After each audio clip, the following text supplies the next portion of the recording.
ससुर का घर बहुओं के लिए शिक्षाप्रद कहानी। नई नई शादी हुई थी, इसलिए सकुबाई का दिन भर अब घर में रहना सीमा को अपनी प्राइवेसी में बाधा सा लगता था। इसलिए अब सकुबाई सुबह खाना बनाती, कपड़े और पोछा करने के बाद चली जाती और वापस शाम को आकर खाना बनाती। रोहन और सीमा की नई नई शादी हुई थी। घर में ससुर यानी कि रोहन के पिता सुधीर जी और वे दोनों बस 3 ही लोग थे। इस घर को रोहन के माँ बाप ने जीवन भर पाई पाई जुटाकर बड़ी मेहनत और अरमानों से बनाया था। वरना आज के समय में मुंबई में घर बनाना तो बहुत दूर की बात है, किराए पर लेना भी बहुत बड़ी अचीवमेंट से कम नहीं है। जब रोहन कॉलेज में था तब माँ उन्हें और दुनिया को छोड़कर जा चुकी थी। एक काम वाली बाई सकू थी जो सुबह से लेकर शाम तक उनके घर का सारा काम करती थी। नई नई शादी हुई थी, इसलिए सकू बाई का दिन भर अब घर में रहना सीमा को अपनी प्राइवेसी में बाधा सा लगता था। इसलिए अब सकू बाई सुबह खाना बनाती, कपड़े और पोछा करने के बाद घर चली जाती थी, वापस शाम को आकर खाना बनाती। सकू बाई की दोपहर की गैर हाजिरी से कई छोटे मोटे काम दिखाई देने लगे, जिनमें से ज़्यादातर काम बिना कहे सुधीर जी ये सोचकर कर लिया करते कि बहू को मदद हो जाएगी। लेकिन बहू सोचती कि ससुर को औरतों के काम में दखल देने की आदत है। एक दिन मौका देखकर सीमा ने रोहन से कहा, क्यों ना हम बाबूजी को वृद्धाश्रम भेज दें। सिर्फ एक बार पैसा भरना पड़ेगा और उन्हें भी अपनी उम्र के लोगों का साथ मिल जाएगा। हमें भी अपनी प्राइवेसी के बारे में ज़्यादा सोचना नहीं पड़ेगा। रोहन ने सीमा की बातों पर ज़्यादा ध्यान नहीं दिया। कुछ ही दिन बीते थे कि बाबूजी अपने दोस्तों के साथ एक हफ्ते के लिए टूर पर गए और इत्तेफाक से इसी दौरान सकुबाई भी छुट्टी पर थी। फिर क्या, सीमा को जैसा चाहिए था वैसा समय मिलने लगा।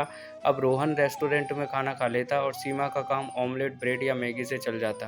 खाना बनाने की टेंशन थी नहीं, लेकिन घर में निकलने वाले सारे काम तो अभी भी करने ही थे। ससुर जी की गैर हाजिरी में सीमा को एहसास हुआ कि वह बिना कहे ही जो काम कर लिया करते थे उनसे कितना फर्क पड़ता था। छोटे मोटे लगने वाले यह काम भी काफ़ी समय और एनर्जी लेने वाले थे।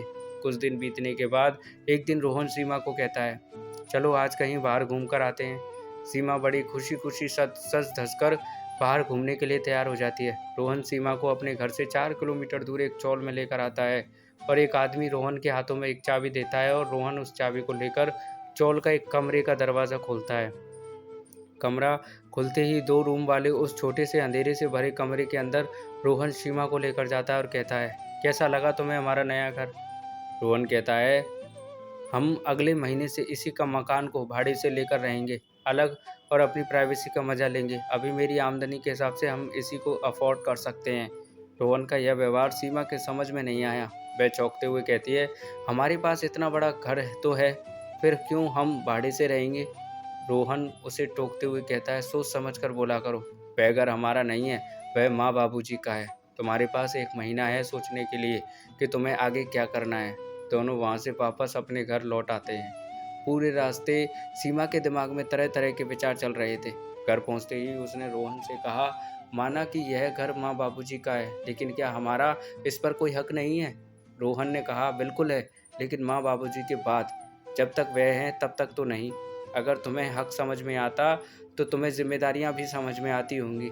सिर्फ हक के बारे में सोचकर और अपनी जिम्मेदारियाँ भूलकर स्वार्थी होना क्या भला अच्छा होता है।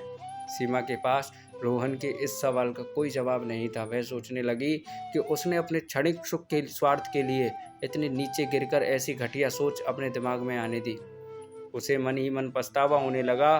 सीमा रोहन से बोली, मुझे माफ़ कर दीजिए, मैं सच में स्वार्थी हो गई थी, मुझसे बहुत बड़ी गलती हो गई। रोहन बोला, तुम्हें पछतावा हुआ, मेरे लिए यही काफ़ी है, मैं तुमसे नाराज़ नहीं हूँ। बेटे और बहू का यह वार्तालाप सुधीर जी दरवाजे पर खड़े होकर सुन रहे थे। उन्होंने आसमान की तरफ देखा और बोले, भाग्यवान, तुम धन्य हो जो तुमने ऐसे बेटे को जन्म दिया है। उन्होंने दरवाज़ा खटखटाया। बहू ने दरवाज़ा खोला तो उनके हाथों में पकड़ी थैली से गरम गरम समोसों की सुगंध उसको आने लगी। ससुर ने अपनी बहू से कहा, वो कोने वाले हलवाई के पास से लाया हूँ, तुम्हें बहुत पसंद है ना बहू। सीमा को अपने ससुर के प्रति विचार और ससुर के उसके प्रति प्यार, उन दोनों का फर्क समझ में आते ही उसकी आंखों में पश्चाताप के आंसू और चेहरे पर अपने परिवार के प्यार के कारण मुस्कान आ गई। तो दोस्तों, इंसानी दिमाग में दिन भर में हजारों विचार आते हैं, कुछ अच्छे तो कुछ बुरे, लेकिन किसी भी विचार को शब्दों में परिवर्तित करने से पहले उनको समझना बहुत ज़रूरी है। दोस्तों, अक्सर विचार और वास्तविकता एक दूसरे से मेल नहीं खाते।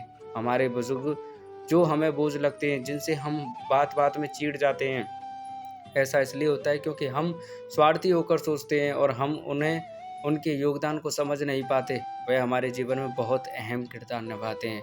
तो दोस्तों, सुधीर जी की ये कहानी आपको कैसी लगी कमेंट में बताइएगा, और अच्छी लगी तो लाइक और शेयर कर दीजिएगा, और इसी तरह की कहानी सुनते रहने के लिए चैनल को सब्सक्राइब कर लेना। थैंक यू दोस्तों।